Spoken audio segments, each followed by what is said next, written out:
വേഗം ഉണ്ണിയെ തിരഞ്ഞു വരികയാണ്. ആറ്റിൻ വക്കത്തെ മാളിക വീട്ടിലെ നന്ദിരിക്ക് അതുപോലുണ്ടായ കുട്ടിയാ ഉണ്ണി. ഉണ്ണി ഉണ്ണി നീ എവിടെയാ? ഭക്ഷണം കഴിക്കാൻ പഠിച്ച് ഒളിച്ചിരിക്കുകയാണല്ലേ? ഇവിടെ വാടാ ഉണ്ണിക്കുട്ട. ആ വിടൂ വിടൂ, ഉണ്ണിക്ക് വീടിരിക്കണു. ഉണ്ണി വേഗം വന്ന് ഭക്ഷണം കഴിക്കൂ. പള്ളിക്കുട്ടേ പോ, നേരായി. എനിക്ക് വിശക്കണില്ല അമ്മേ. കഴിക്കുണ്ണി. ദാ എഴുത്താണി മോളെയും കയ്യിൽ വെച്ചോളൂ. ഗുരുനാഥൻ പറയുന്നത് ശ്രദ്ധിച്ചു പഠിക്കണം കേട്ടോ. ഉണ്ണി ശ്രദ്ധിച്ചു പോണേ. വഴിയിൽ എവിടെയും കളിച്ചു നിൽക്കരുത്. പള്ളിക്കൂടം വിട്ടാൽ വേഗം വരണം. മച്ചകത്തമ്മേ ഉണ്ണിയെ കാത്തോളണേ. പറയണ്ട കുഞ്ഞിലെ അങ്ങേ പാറക്കെട്ടിന്റെ അടിയിലാണ് ഭൂതം പാർക്കണത്.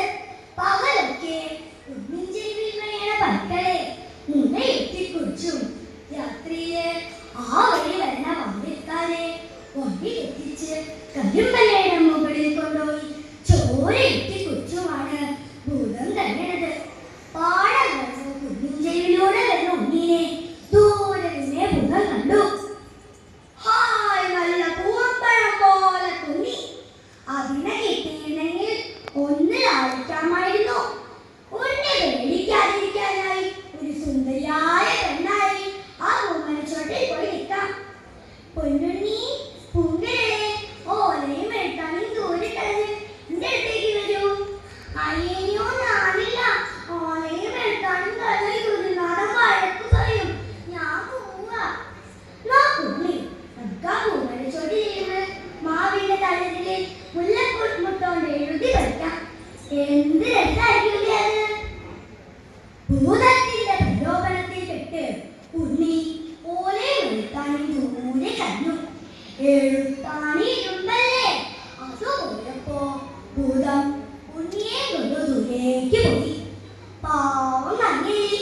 സന്ധ്യയായിട്ടും ഉണ്ണിയെ കാണാതെ അവൾ കരയാൻ തുടങ്ങി. ആറ്റിൻകരയിലും പാടവരമ്പത്തും കുന്നിൻ ചെരുവിലുമെല്ലാം അവർ ഉണ്ണിയെ തേടി നടന്നു. ഉണ്ണി ഉണ്ണി നീ എവിടെയാ? അവളുടെ പൊന്നുണ്ണി. ദൈവങ്ങളെ, എന്റെ ഉണ്ണിക്ക് എന്താ പറ്റിയെ? ഉണ്ണി ഉണ്ണി. ഉണ്ണിയോടൊത്ത് പൂമാല കെട്ടി കളിക്കണ ഭൂതം നങ്ങേലിയുടെ കരച്ചിലിട്ടു. അത് നങ്ങേലിയെ പേടിപ്പിച്ചോടിക്കാൻ നോക്കി. കാറ്റോയി ഭൂതം ചെന്നപ്പോ നങ്ങേലി കുറ്റി കണക്കിന് ഉറച്ചു നിന്നു. കാട്ടുതീയായി ഭൂതം ചെന്നപ്പോ നങ്ങേലി കണ്ണീര് കൊണ്ട് അതിനെല്ലാം കിടത്തി. നരിയായി പുലിയായി എല്ലാം ഭൂതം ചെന്നു.